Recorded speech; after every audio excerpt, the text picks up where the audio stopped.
obviously going to be focusing on is that aspect of the culture of a law firm that is encompassed in these terms of diversity and inclusion.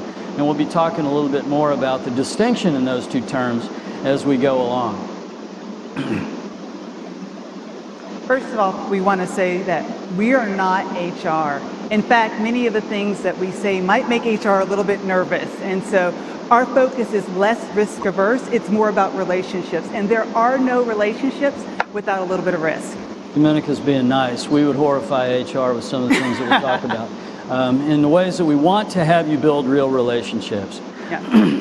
This is a huge topic. Diversity is always challenging to speak about. If we say something today that lands wrong, we'd like for you to let us know, maybe after the presentation. But we want to begin to address the topics, and we're not going to get everything right. Neither are you. The first time that you begin building relationships with others, you won't get it all right, and that's okay.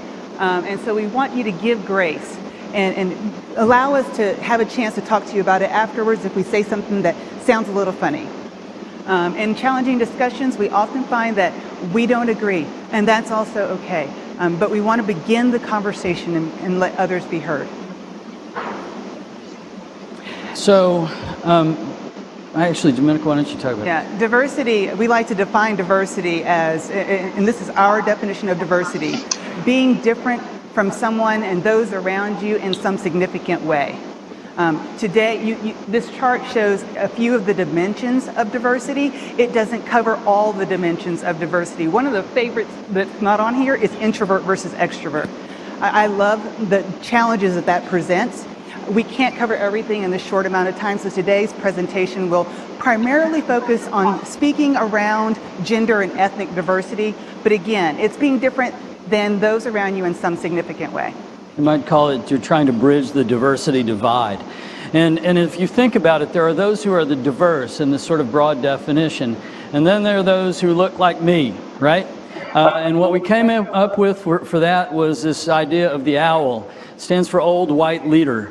It was easier than saying the old white dudes that run everything. And well, it's interesting because it's kind of caught on, and we coined this term a few years ago, and now we seem to be hearing it all over the place. So as you hear us today talking about the owls, suffice it to say, look this direction on the stage, and that'll kind of cover it, okay? Another term we want to differentiate a little bit because people use it differently is the difference between diversity and inclusion. And this is important because when we're talking about diversity, a lot of times we're talking about the HR policies, practices, programs, the Mansfield rules, things that get people through the door. But inclusion is a little bit different than that because it's the retention, the culture, things that keep people around. It's driving the success of everyone in the firm. And so we're making that distinction between diversity and inclusion, and today's focus is going to be on inclusion.